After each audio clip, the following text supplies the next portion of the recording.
So are we ready for the show? Oh, And today we have a special guest. Who knows who this special guest is? Tete Gwen. Okay, Tete Gwen. Who's Tete Gwen? Our aunt. Our aunt in Zimbabwe. Okay, Tete Gwen is my sister. And we've been wanting to speak with Tete Gwen for a very, very long time. Okay, so why do we want to speak with Tete Gwen? Because we want to talk about her, what's it called? Organization for Albinism. Yeah, we'll talk and about her that too. Childhood as an albino. We'll talk about that too. I know. Life. Your life, yes. You guys have met Tete Gwen, right? Yeah. You remember that? Yeah. I I don't don't. You don't really? Yeah, I do. How long ago was that? How So old they are were you? only 4. You were only 4 then? Yeah, that's great. Okay, well, so maybe we'll need to look at some pictures.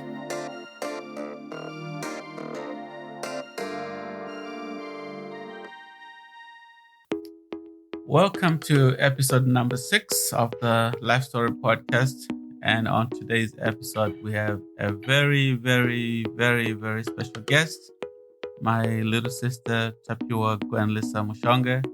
And she is on the phone all the way from Harare, Zimbabwe. So, yeah, let's talk. Okay, Makanaka, you have a question for today? hi guys. Hi. Hey, Hello. let her go and introduce herself or say something. Hi guys. Thank you for having me here. Well, you're welcome. Mhm. We wish we could be doing this in person. So It would be a lot easier. it'll be a lot easier. It probably would be a lot more fun as well. I know. Okay. So, Tete Gwen, let's start with you. Maybe have you been listening to our podcast? Some of our previous episodes. Oh yeah.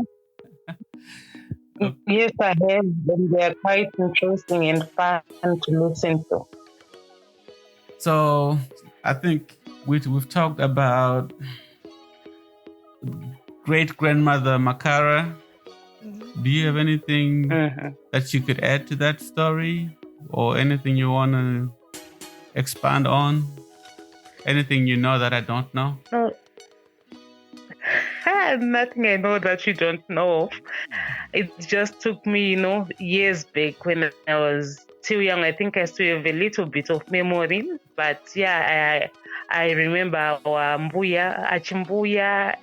I think it was in a part of your Eastern. Oh yeah. Yeah, you just took me back in time. Yeah. You remember the dance? I remember the dance. I remember the sweets she would put in her head, the money she would hide in her head. Oh yeah. Yeah. Yeah, that was some good days. Maybe I don't know how she would remember them herself. But yeah, I remember the sweets, and I remember the money, and I remember the dancing, and I remember being embarrassed by that. I know that. There was a lot going on. Next time we are together, we should put a dance for these kids. Yeah. No. We should show them how it's done. Exactly. Can you do that? The dance that Chumbuya we used can. to. We can do it. Yeah. I think the next significant episode that we did was the one about Yellow Man, maybe, Yeah. and where we talked about the cousins and all that stuff. So I don't know. I don't know what your experiences were. I kind of relate with what you spoke about, the cousins and the name calling. For me, maybe I was in a better position because for you guys, you are the Sekuru and the Mzukuru. You tend to joke a lot. For me, I was like their mom's little sister, so they would respect me so much. But now with the name calling, I always come across that in the streets where people, they just, call you names ignorantly, where they don't care if it's going to hurt you or if it's going to pull you down. They just do it. Sometimes some people be doing it like now these days. They call you keda, the colored people. Okay. Now it's the term keda. They are no longer calling us yellow man or what. It's keda. And sometimes it seems like they're doing it out of, goodwill or out of, I don't know how to express it. But for me, sometimes it depends where I am, the person calling me the name, or do I know the person, or they're just doing it to pull me down. So keda, So I do keda relate with that. Keda is the new way of calling people with albinism out on the street. Yeah. Okay. It is. Okay. I didn't know that they were still coming up with names. I thought maybe we're trying to make that They go always away. do. They always do. Now it depends with, are you the high density suburbs? But even in the CBD, in the town, you can find one or two people, harassing you and, calling you kid up to about 2-3 blocks away, and they're still like, hey, kid, hey, what? And if you are not a person of a strong will, it will obviously hurt you and bring you down. So when you say high density areas, you're talking about like the areas where we grew up in Highfield. Yeah, the areas we grew up, Highfield, Chitungwiza, Mfako, Simbai, all those areas. So why do they do that more often there? Because they lack education, they lack awareness when it comes to albinism. Given that Africa is mostly populated by black people, and what people do not know, they tend to come up with their own, meanings, So I think that's why it happens there in the high density suburbs. Children are not taught about these things when they're still young. You were saying something about the children in the ghettos, maybe high density suburbs, that they're not getting a good education, and maybe that's part of the reason why they are prone to do the name calling. Because when it comes to albinism, there are lots of myths, false beliefs, people thinking that they know, and what they know is what they pass on to their children. So they pass on those false myths or those false beliefs down to their children, and it just goes like that. So I think there is lack of awareness. A lot of awareness needs to be done in the schools, in the churches, in the communities, so that people get to know and understand what albinism is. So when you go to the other parts of the country where it's not high density, so let's say in the rural areas, is it any better? It is, because there are not a lot of people in the rural areas like Chihota, the setup. And when I go to the rural areas, it's going to our village. So most people there, they know me. Most people they probably we grew up together, or they know me because our dad was well known in the village. Okay. So in the village, there isn't much problem, unless maybe I visit a different village from mine. But I haven't been to the villages or to the rural parts that much. So, and also maybe when you go to the village, you're not walking to the village, you're probably in a car, and the people don't have enough time to just watch you walk by and come up with all the thoughts that they may have to. Yes, but this is me going to the village, but we have people who actually live in the villages who are having a hard time living in the village. There's also discrimination. It's worse in the rural areas, in the rural parts. It's even worse, because there is a knowledge gap where all the little awareness is done in the city, in towns. That's where awareness is done. Much of these awareness activities are done in the city. So if you are born there's in the a lot village, of knowledge gap in. If you're a child that's born in the village and you're raised in the village, you're saying you will face more discrimination because the people in the village You face. they have less education and less awareness. So you face more discrimination and a lot of challenges. You know that people in the villages, people in our rural parts, they earn a living, or they find food from their gardens. There's a lot of agriculture, small scale agriculture going on in the rural areas for people to fend their families. So you find that for a person with albinism in the rural areas, they don't even know that it's important to stay away from the sun. So in most cases, you find people with albinism, plowing the land, tilling the land, and obviously in the long run, they will develop skin cancer. So there is a lot of knowledge gap, even when it comes to some of the midwives, the medical practitioners. Some of them will be surprised that they don't even know what albinism is.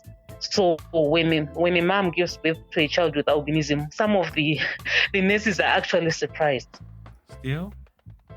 They are in shock. Yeah, still they're in shock. They'll be like, "Do you have such people in your family? Do you have history of such people such persons? In your family?" They're some of them are actually shocked when they help give birth.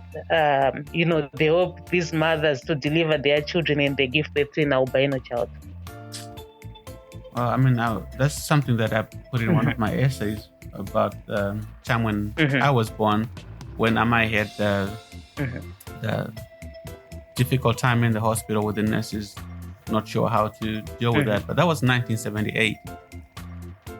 Amai has not told me the story about when you were born. So my assumption was that things were getting better because our nurses should be getting some type of education about, they should. Albinism and how that works. So imagine if a medical practitioner doesn't know much about albinism, what sort of information are they going to give to the new mom on how to take care of their baby? So you see, the challenges are like just circling around. Yeah. Well, do you guys have any questions for Tete Gwen based on maybe anything we've talked about in our previous episodes? Kachenda has a question. Why don't doctors get education on albinism when we even probably know more than them on it? Did you hear the question, Tete Gwen? So he's asking why.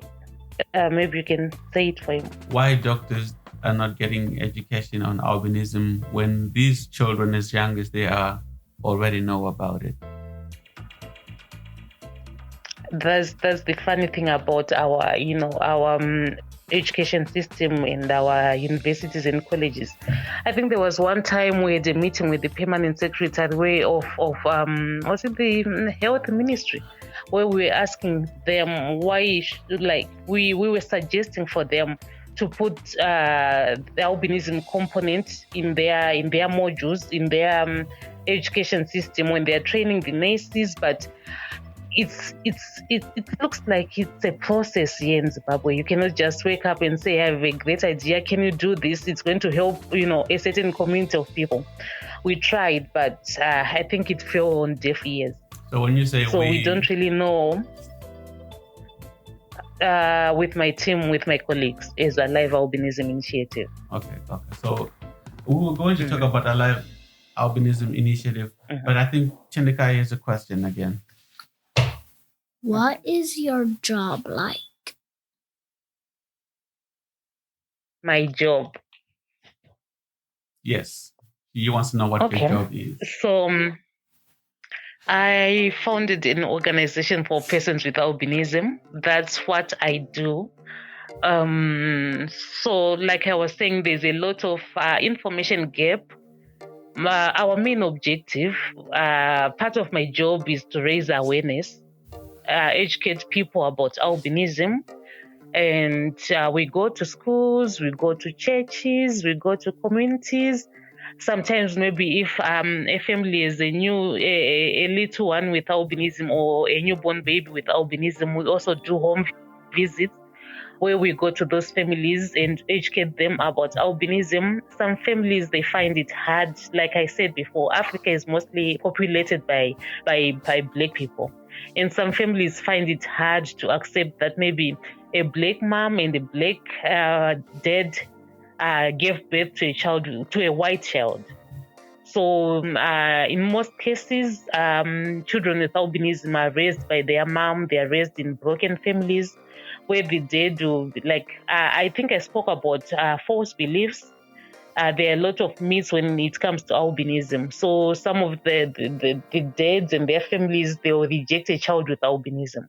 So that's also part of my job, where I educate people with the society, what albinism is all about. So how did you get started? What I know you and I we both have albinism, so you probably knew from growing up what albinism was. Not the science of it, but we just knew we were different. So how did you go from realizing what albinism was and deciding that it's something you wanted to do something about? So before, us growing up, we were we were so close. We didn't go out so often, not because we were, kept away from the public, no. But we were just so used to staying with our siblings, with our cousins who would come visit, with our parents. It was just like that for us. I'm sure you still remember that. Yeah, I remember that. So we never used to go, to those associations to get sunscreen lotions because our father would get that for us.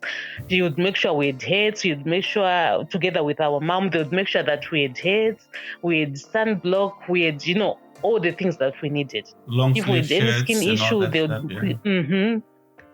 If we had any skin issue, they would quickly take us to the doctor. Yes. Before it gets worse. Yes.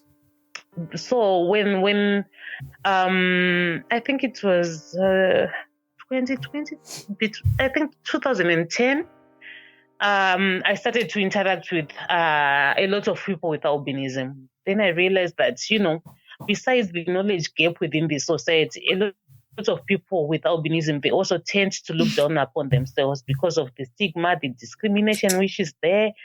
And they just tend to look down upon themselves. They're not confident enough. And I was like, looking at, our background, how we grew up. We grew up as confident little kids and as confident, when we got into our adulthood, we also, you and me were confident individuals. But it's not the same when we look at most people with albinism. Because of the stigma, because of the rejection, they just tend to look down upon themselves. So that's what made me, that was the more I interacted with them, the more I just showed that there was a need for something to be done. There are a lot of organizations, they focus on giving out sunscreen lotions, they focus on giving more donations. But for me, I feel that, there is need for awareness. And there's also need to empower these people so that they become, economically empowered so that they can take care of themselves. So those were the two major objectives of, that's what pushed me to start this organization.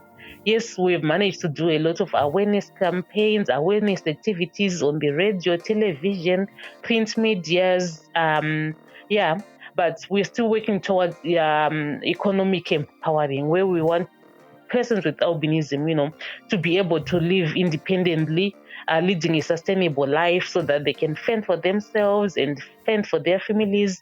So that's what led me to start. I wanted, the society to see us with a different eye. Some people tend, to be beggars because given that most of them, they live below the poverty line. They are not employed. Employers are scared of employing them. There's a lot of rejection. So that's what I want to change. If we are empowered enough, we can change that. When you contribute back to our societies, then maybe people can start to respect us, can start, to accommodate us and not see us as people who live on charity, people who only, look for handouts. That's very powerful. That's very good. Mm-hmm. I'm just waiting to see if one of us here has a question. Makanaka has a question. So your organization is a non-profit one, right? Mm-hmm. Yes, it is a non-profit organization. So, Makanaka, do you have a follow-up question? Like, does it run on charity, I guess? So, like, how do you guys finance all this, your activities? What do you guys get the support to keep doing your mission? Honestly, it hasn't been easy. We started a Live Albinism initiative in 2015. Much of our activities we fund from our own pockets. So we just try to come up with activities, that are close to a zero budget. It's been a struggle. If it was not something I'm passionate about, I think, I would have closed down the office and, said, I'm done with this. It has been a struggle. There is no funding in Zimbabwe. There is no funding, because of the political situation. A lot of NGOs, they moved, they shifted their focus from Zimbabwe to some other countries, some other African countries, or maybe some other Asian countries. No, so there isn't much funding in Zimbabwe. And the most of the companies in Zimbabwe, they're also struggling. So even if we knock on corporate doors, if we knock on church doors, if we don't get, we get nothing. So basically, we try to fund ourselves. We try to come up with programs that do not require a lot of resources. That's why, you see that we haven't achieved what we're hoping to have achieved by now. Since 2015 up to now, we've managed to do, a lot of awareness campaigns, but we look at economically empowering persons with albinism. We haven't managed to do that. There are a lot of, gaps where we need funding. There are a lot of people who need medical assistance, but we cannot even do that. So it's been a struggle. Funding has been a struggle for us. If you guys had the money, what would be the first thing you did with it, like for your organization and for the people that depend on you? What's your top priority? If I had the money and resources, I would love to have a center, a non-barrier center, where we train people with albinism on how to become sustainable, on how to live independently. We can come up with projects. Sometimes, we can look for sunscreen lotions, we can look for hats, we can look for, food stuff, but that's not enough. Given that some of these people are parents, some of these people are, their families looking up to them. So I believe if we can empower them economically, if we can have small projects for them, which will enable them to live an independent life. Because most people with albinism, like I said before, employment is an issue. No one wants to employ them because they are afraid that we might scare away their customers. People might not come and buy from. We have stories where our members went for job interviews, and the moment they get there, when you send in your CV, it doesn't reveal your disability or your stature. So when they would get to the interviews, people will be like they'll be in shock. So if we give it, so they had questions like one of my colleagues, the interviewers, they do like it's a question for her that won't people be scared of buying their products from her? It was a sales job. So they were like, if we give you our products, will people actually buy from you? And she says she knew that she wasn't even going to get the job from that. That was their first question. So you find that even if we are qualified, even if we, we can offer our services, people will not just employ us because of the false beliefs. So we would like to be in a position where we can, we can set up small projects so that people can just take care of themselves, fend for themselves, and contribute back to the economy or to the society, just like everyone else. So back to the friend that you were talking about. Mm-hmm. Did she actually have the education, the qualification, Yes. and qualifications for the job? She did. She did marketing. Mm-hmm. Is it true that when it comes to education, people with albinism, whenever they get a chance to actually be in school, mm-hmm. are able to do well enough in school to where they go through primary school, high school, and even go to university? Yeah, most of them they do. I think it's trying to prove people that we can also do it. We can also be in the same class with you guys, and we can excel as well. I think it comes from that perspective where people will be just looking down on you like you can't do anything, and that motivates you to do well, maybe to work hard in school. But we also have people with albinism.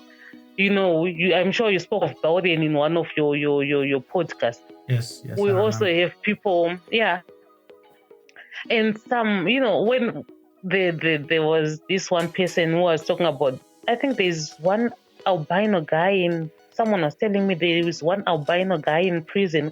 People will be actually surprised, like, but it's just my skin color. I can steal if I want to. I can do bad if I want to.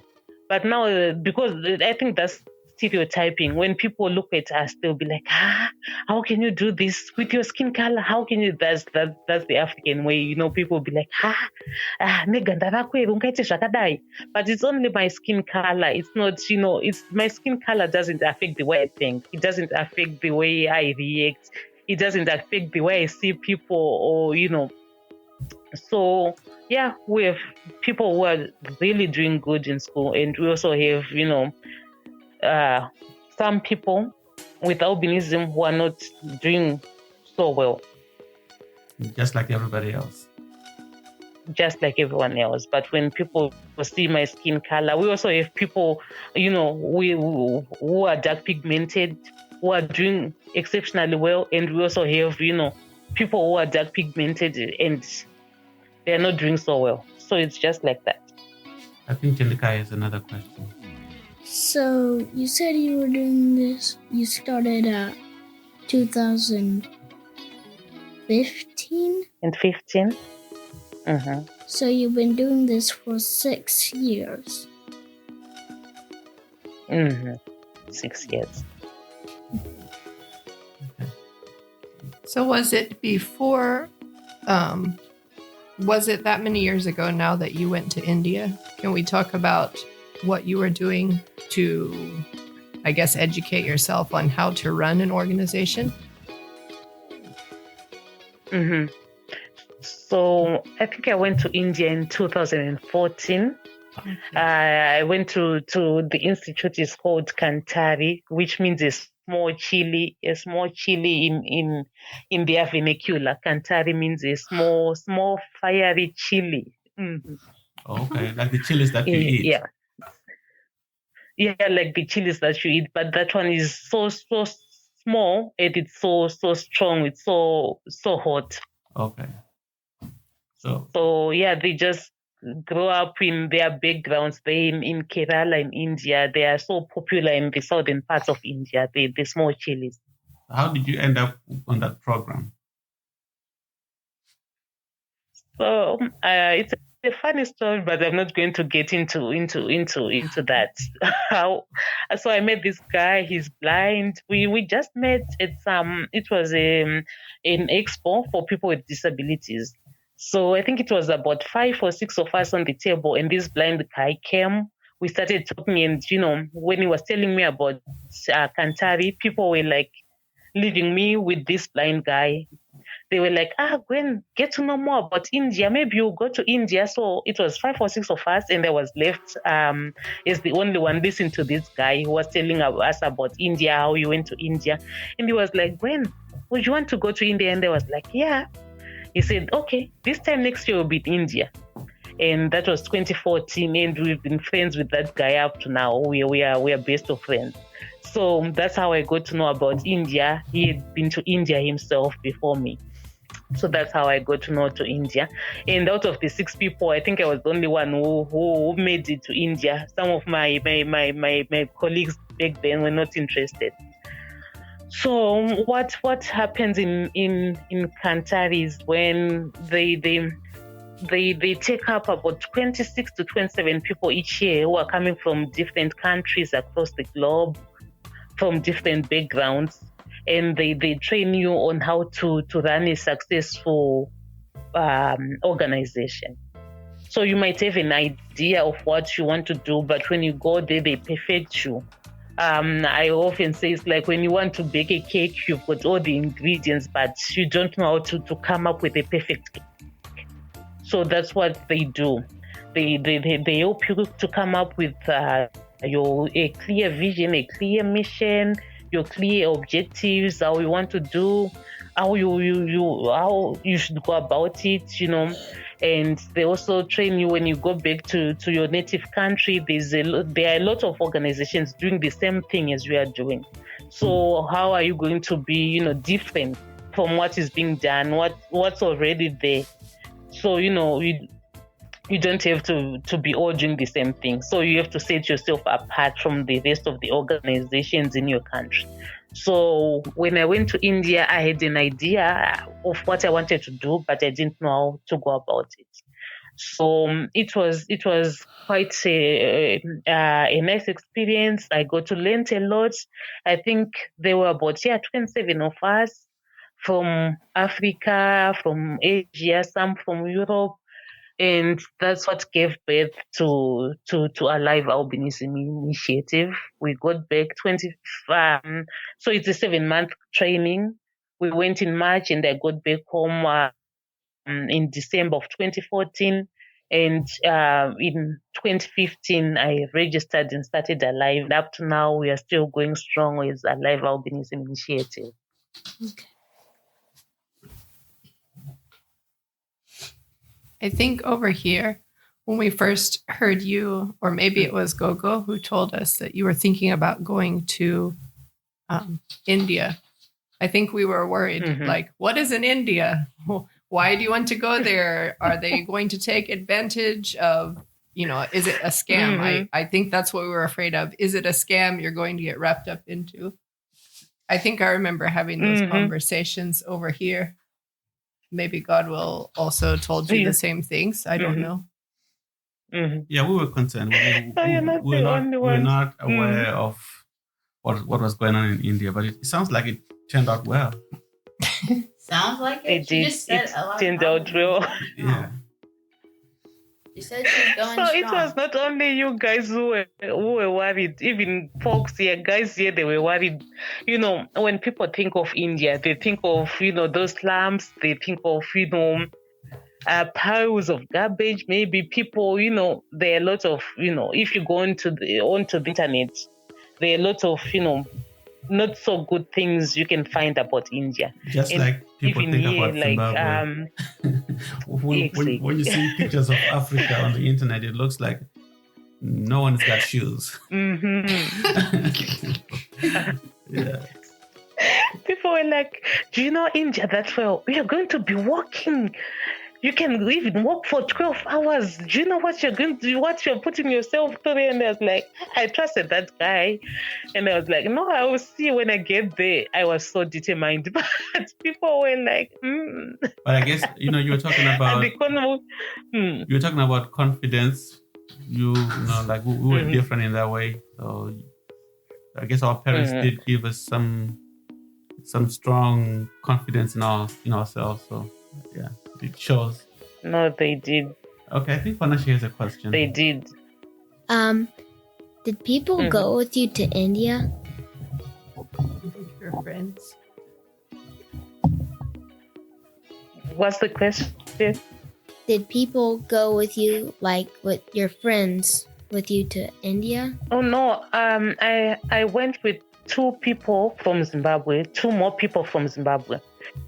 So it was me. There's a girl named Tracy, and there's a guy called Carter.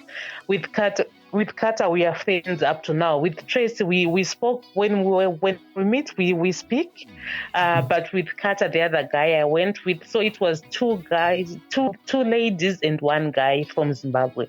So it was three people from Zimbabwe, and we've remained friends. Especially with the guy, we are good friends. Okay. Now, were they also going for the same reason, like to start an organization for people with albinism, or did they go to start organizations for other reasons?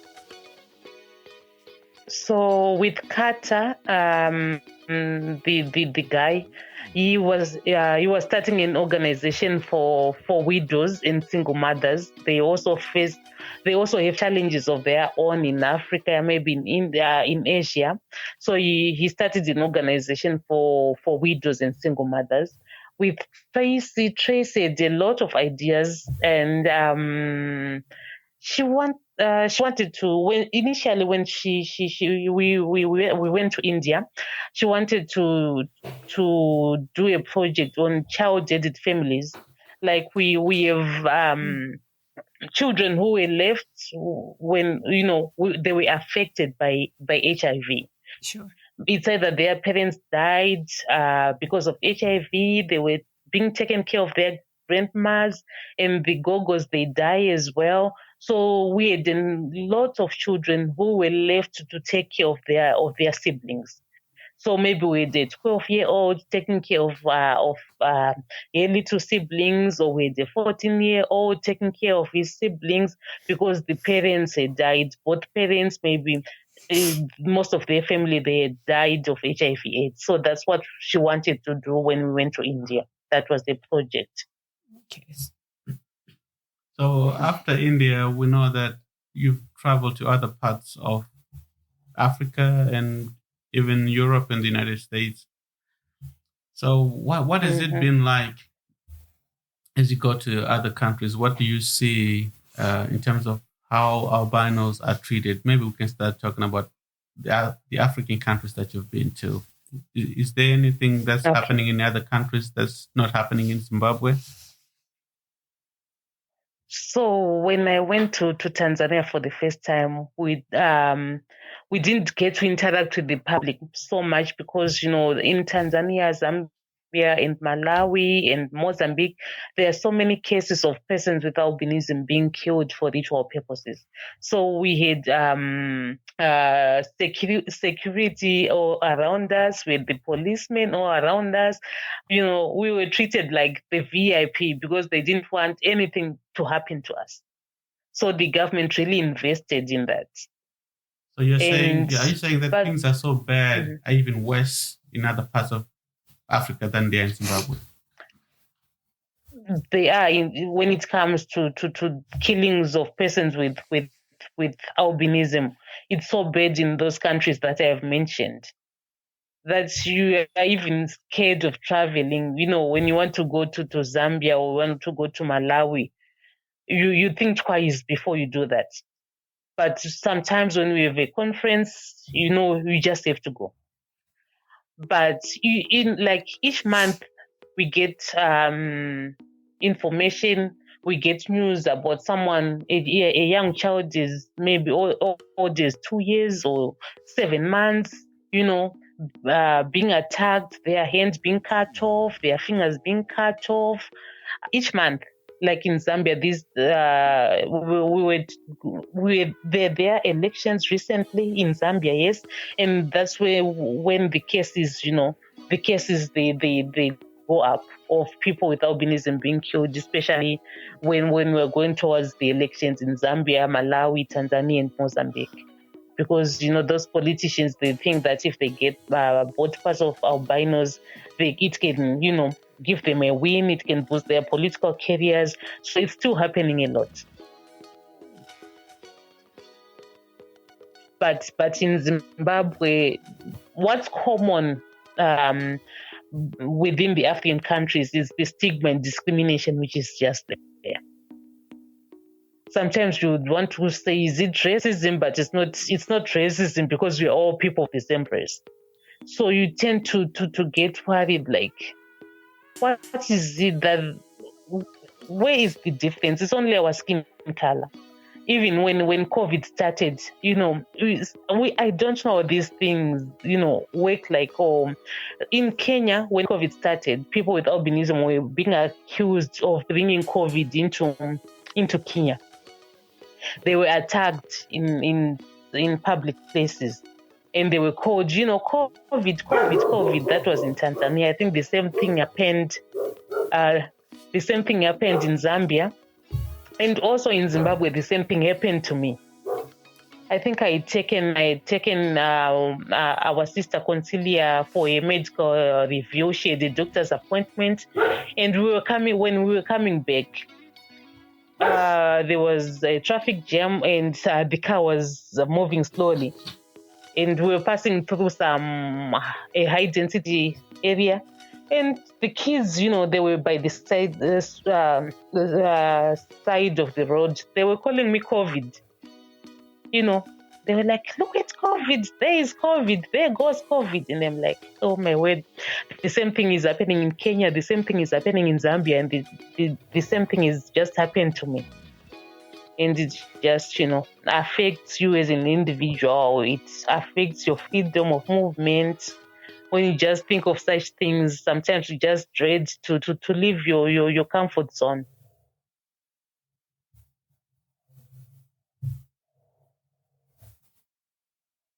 Here we have something like after everyone knows about the 9/11 attacks, and how that attack on our country caused a lot of people who were Muslim to be targeted, even though they had nothing to do with it. And I don't know, the story you're telling right now reminds me of that it became in some parts of the United States, in some cities, in some towns, where people would look at someone who looked different than them in fear because of something that preconceived notions they'd been taught all of their lives, and turn that into hate or stigma against someone else. So the story you're telling right now, that's just what it makes me remember. And I think it's not, that's just one example. Why does the human race want to look at someone that's different than them and be afraid? Exactly. It's humanity. We are definitely very flawed. It is. Well, is there anything positive that you've encountered or experienced because of having albinism? Has something happened to you that was good, or maybe not to you personally, but are there any positive stories that have been recorded or that you are aware of that could only happen because the person involved had albinism? Probably looking back, maybe at school we could get away with being naughty and not being punished. Yeah, I remember something about that. That's the only positive thing, that when you probably would say to your teacher, no, you cannot punish me. You are not allowed to beat me. Yeah. I think that's the only little thing we could go. Well, because the teachers didn't know much about albinism. So you just say, when you didn't do your homework, or when you were making noise and the teacher wants to punish you, or give you a little beating, you say, my mother told me to tell you that you should not beat me. if you remember my essay about mother, talked about, am I coming to school and talking to all the teachers? I remember in third grade in particular, Mrs. Mavunga, she decided that she was going to punish me anyway. And she got a switch.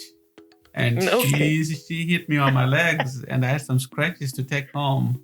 And Amai came with me the next day. That was the end of all my punishments. She never forced me to do. I never did PE after that. I never did anything I didn't want to do. I mean, it's just. So I think that's one of the positive things we can say. Yeah, you can get out of trouble. At least in school, in primary school, you can get out of trouble. Yeah. Yeah. But you cannot think of a story in your grown life when having albinism was an advantage. Not really. Not really. You always have to fight. You always have to fight for what's right, what is rightfully yours. Even as a little thing is the other day, I think I got into an argument. You know, when we get into our supermarkets, there's one till where the elderly or people with special needs can go straight ahead. They can go straight ahead in front of everyone in that particular till. So there I was with my friend. She was pregnant by that time. We went to this, we are frequent in that supermarket and the people know us. So we went to that straight ahead. As we were about to pay for our groceries, there were some ladies in the queue. They made a fuss out of it, like, why are you jumping straight ahead in front of us? And like, this is our till. You can read there. It says the elderly and people with impairments. And they made a fuss out of it. So I had to defend, like I had to tell them this is rightfully, I'm supposed to just go straight ahead in this queue at this particular till. But they could not hear of it. So I had just to put on my advocacy shoes and educate them about albinism. So just to help people things, understand, a till is a register where you pay for your groceries. So yes, here we call it a checkout point or a register. That's the same thing. Okay. I'm just making sure the kids here don't get lost in the till. What's a till? All right. So yeah, even when something is rightfully yours, you just have to fight for it. I have a quick question. So I always say, when it. Okay, I'll ask my question after you finish your point. No, go ahead. Is albinism recognized as an impairment, like legally in Zimbabwe?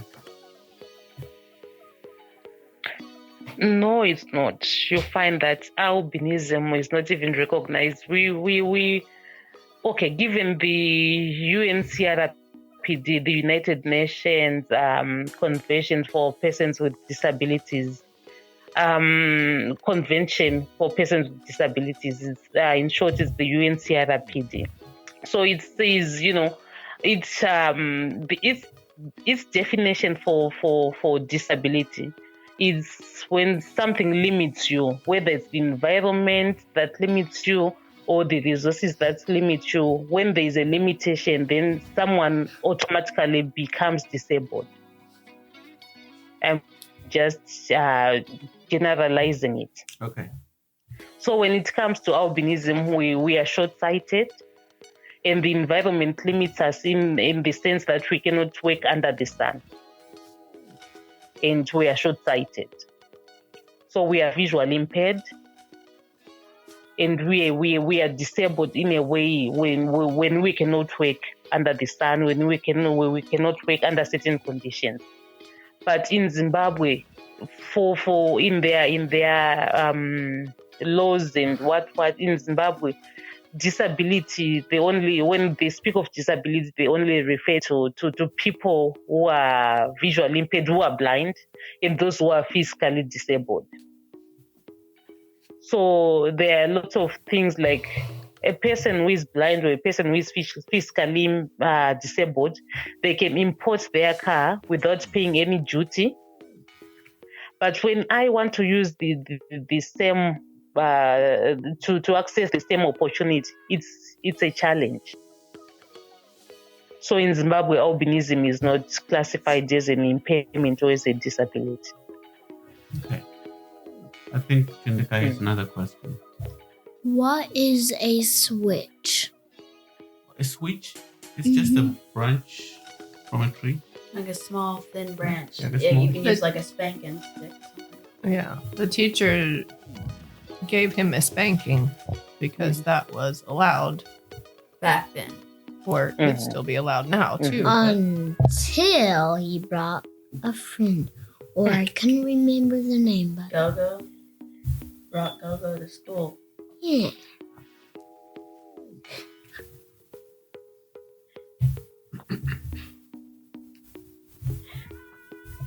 So what about when you've traveled outside of Africa? Have you been able to encounter other people with albinisms? I remember in the UK, I met a couple of people with albinism.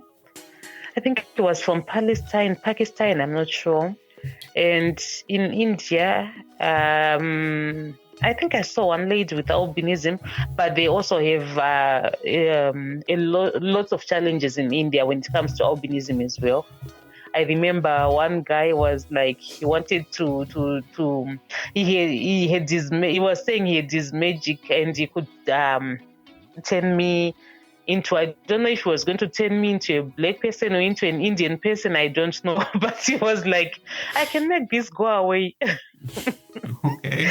So yeah, he didn't understand what albinism is. He was telling his daughter to tell me that he can make this go away, and the daughter was trying to explain to him, no, you cannot. It's a condition, but the old man was not getting it. Was that in India? So I don't know what he was going to tell me. Yeah, that was in India. I don't know what he was going to tell me into. That he would become a very rich That was man. in India. Yeah. And when I visited the States, I didn't. I think I saw one person with albinism, but Was that me? I Was that me or was that somebody else? Yeah, it was you. No, I think it was someone else than you. But I didn't notice my difference. I was like, I think I got one compliment when I was in Nebraska. A young girl came up to me and she was like, where are you from? And I told her, and she was like, you are so beautiful. And I think she's the first person who is not related to me who has ever told me that. And I didn't get any reactions from people in a negative way. I think I can concur that no one has called me beautiful. but since coming to the United States and moving to America, I have not dealt with as much negativity as I did growing up in Zimbabwe. And I've had some experiences where maybe two very specific instances where I was discriminated against, and it was definitely a racial type discrimination. But in general, I haven't found my life to be at a disadvantage because of albinism. So I can relate to what you're saying.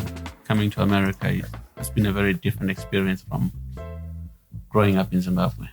It has been. It was. He does have a story. With Asia, he does have one. Oh, sorry. No, I said I was going to say you do have a couple of experiences with people who just not understanding what they're seeing. One was an older person that we took care of that thought his skin was dirty. Yep. So she would be like, you need to wash that. And And another time when the kids were in public school, there was a little kid. We were sitting outside the office for some reason, Godwill and I, and a little kid stopped and he was like, "What is on your skin?" Godwill's like, "These are my freckles." And the kid was, I don't think the kid was actually convinced. Yeah. He was just like, what in the world? I notice. I also get that a lot. I also get that a lot. I think I remember one day I went to the kids' school, and here in Zimbabwe they would actually call, like, I'm sure it's your coffee. I don't know. For us, it's our tea leaves. Now we have tea bags, but back then we used to have tea leaves, which were not pegged in the tea bags. So they actually call me. They will be like, "Hey, look, like masamba nemkaka." It's like tea leaves with milk. That's what they would call me. And Noku that she kept quiet. When we got home, she was a prefect at the school. She was like, "Mom, did you hear what that child said?" And I said, "Yeah, I heard it." And she was like, "I wanted to tell you, that's not tea leaves and milk. That's my mom. It's called albinism." But I'm sure the next day she went and looked for the child and and told her that it's only a condition, because I make sure that whenever I go for my activities, awareness activities, I take the kids with me. And then there's this one funny story, for us, sometimes we go to our pastors to get prayed for. I'm sure, Baba, you know that. Yeah, I know that. when you go to the so there's this one elder, you kneel down and he's praying for you. So he started praying for me, and he was like, he's praying and he's kind of asking God to make me look like everyone else, black, I think. Oh my! He's praying that all these freckles be removed, and he's praying, and I started laughing, not making noise, but I was just laughing and crying at the same time. And I think I was with Patience left, and they saw that I'm laughing.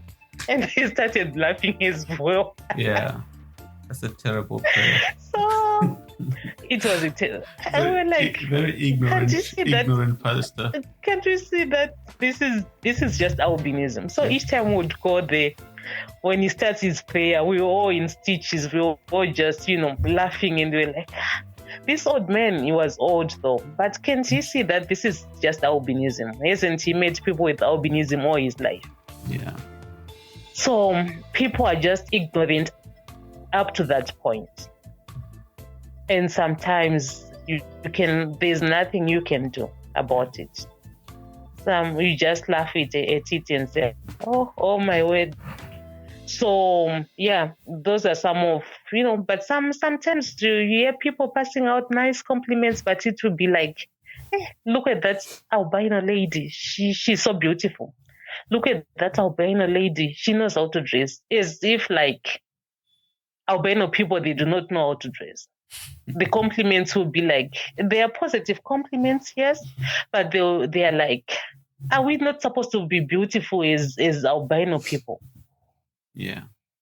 So yes, they are positive comments, but they are also, meant in a way that you get to ask yourself questions like, are we not supposed to be beautiful because our skin is just different?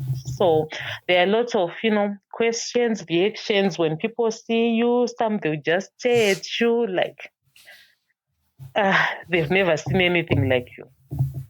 So they're just mixed reactions, negative, a few positive, and mostly they're just negative and rude comments. Here, I notice, like, the two times that I witnessed someone thinking Godwill's skin is dirty just because they don't know. But here I've noticed if we're going to get a reaction, I just see people stare. And, it very well just could be a lack of knowledge as well. Because there are not a lot of people with albinism just in our city or in our town. And I don't ever remember a time where talking about people with albinism happened at school. I don't. And I think probably it's just a lack of knowledge and understanding. But obviously here there's less there, to my knowledge, there isn't a huge stigma amongst the general population about people with albinism. But you do notice every now and then people staring. And it's the obvious kind, not just they look up and see you, but like as you pass by, their whole head turns to see you go by type of stare. Then you know they're actually staring. That's what I'm talking about. Not just, oh, somebody looked at me at the store with my husband. No, I'm not talking about that. But like the obvious. And I know the type. I know the kind. So you do have some of that, but we don't notice it.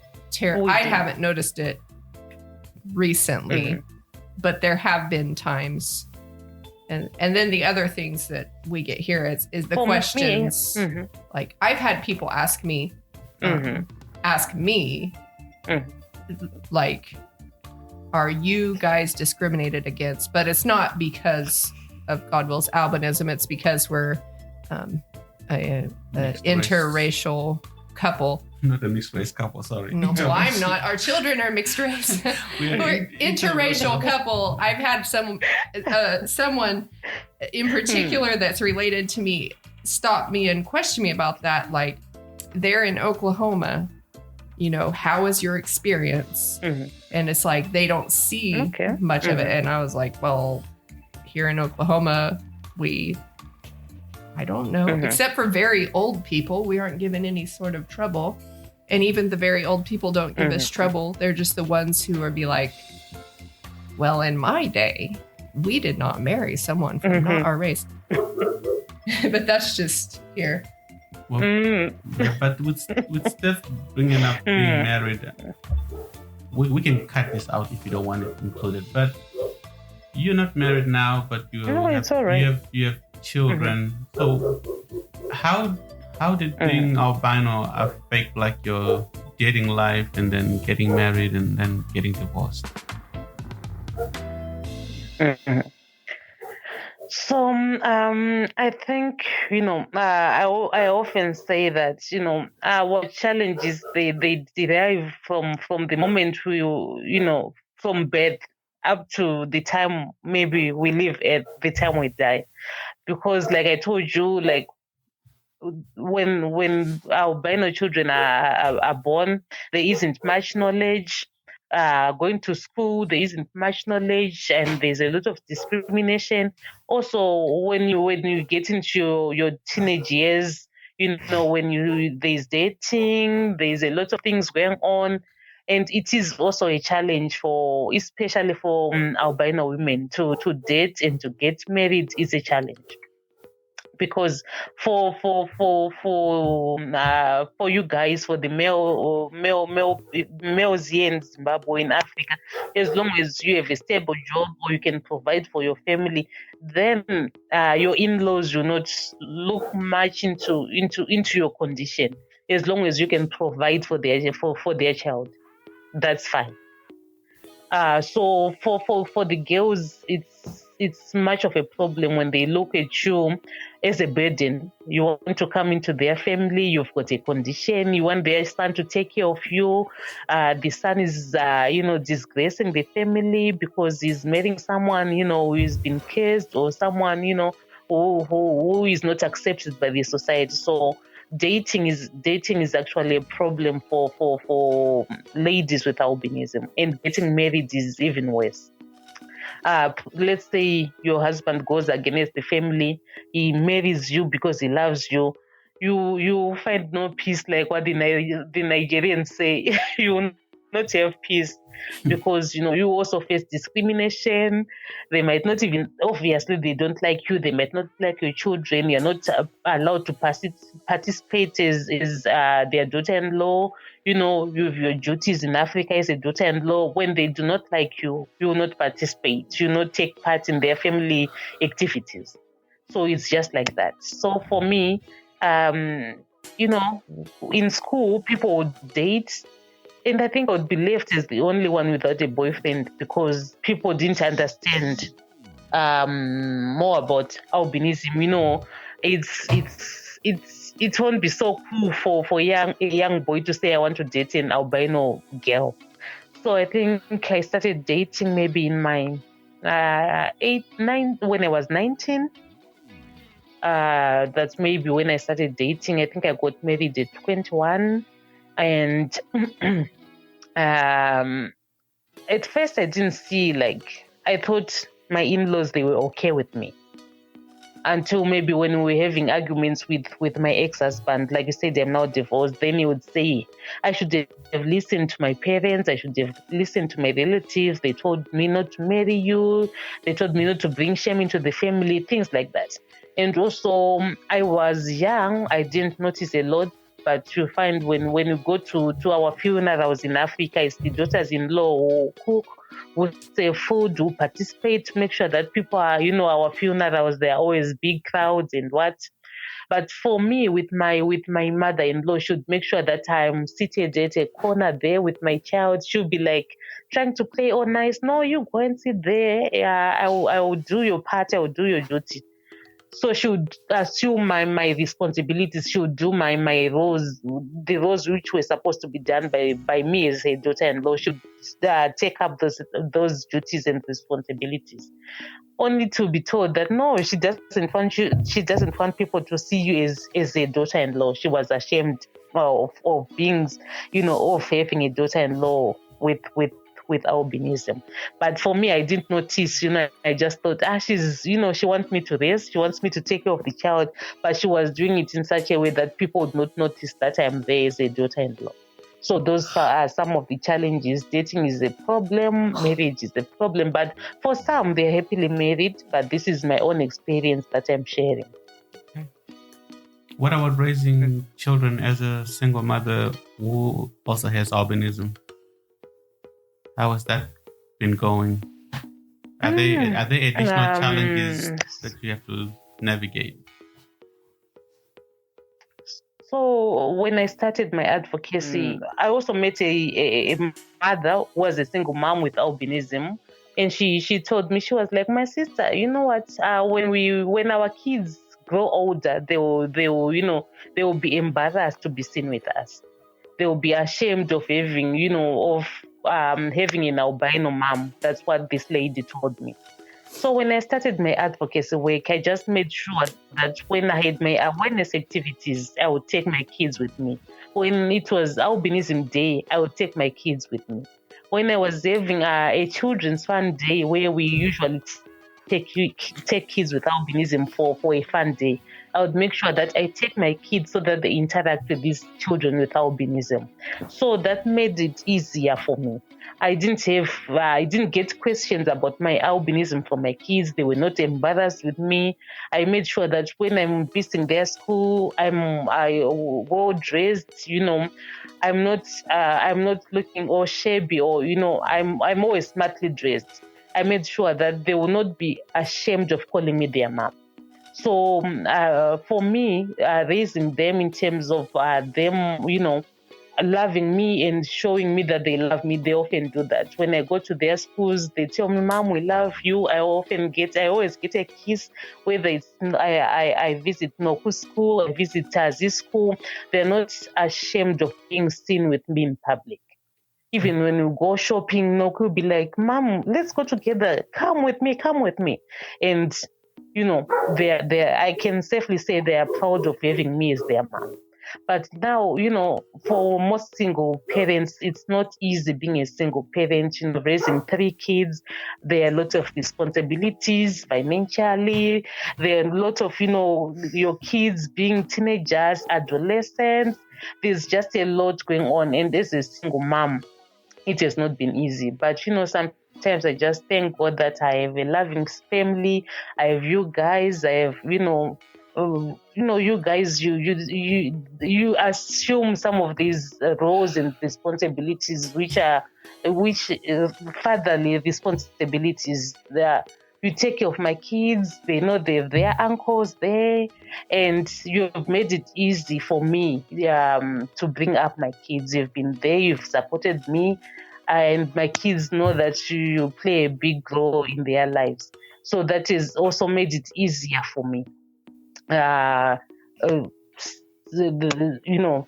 financial part, the supportive part, being a supportive family. I have a supportive family that sometimes I don't know what I would have done if I wasn't part of this family.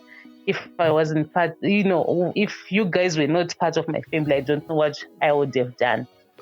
Well, So yeah, we are very. It hasn't been easy, but we're very happy and glad, and we wouldn't ask for a different family. We just love the family that God has given us. And that's what I love about the African culture, where we said kids are raised by a village, by a community, by a family. Sometimes I know if I'm having maybe problems with I'll say, Seklu Godi, Seklu Fare, please talk to this one. If my boys will be like, Seklu Swin, come and talk to my boys, they are being naughty. So that makes it easy for me as well. It's, when we say kids that are raised in a community, it takes a village to raise a kid. It takes a village to raise, So the same approach has been working for me here. I've Gogo, I've you guys, I've their aunties. So you are all helping me into raising my kids. So I appreciate that.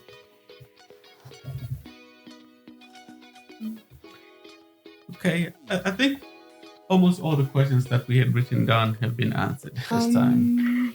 Sindika has a question? So I'm just okay. Mm-hmm. What are the names of your children, and what are their meanings? Their names? Mm-hmm. Yes, and their meanings. And their middle names? The meaning of their names. Okay. So Nokutenda, that's the girl. She's the first one. Nokutenda means with faith. And Taziva Ishe is the second one, and the first boy. It means we have known God. And the last boy, Anopa Ishe means God gives, or it's God who gives, something like that. Mm-hmm. Okay, thank you for joining us, Tete Gwen. Bye. We're going to sign off now. It's fun. Thank you so much for having me. It was a pleasure. Mm-hmm. We will look forward to talking to you again about other subjects. I think we'll be talking about Sakuru Baba in some upcoming episodes. And then if we can have you back, we can talk about other things, not necessarily about albinism, but just, some of our stories from our life growing up and whatever else we come up with. It's really been a pleasure. We've enjoyed having you as our first guest ever. And thank you so much, guys. We'll look forward to whatever's next. Looking forward to more of these. Okay. I hope it was great talking to you. Well, thanks again for joining us. And thank you so much, guys. And I guess we're gonna try and shut it down now. Bye, Tete Gwen. Bye. Bye, guys. Bye. Good night to you. And good morning. Same to you. I actually forgot it was night in Zimbabwe.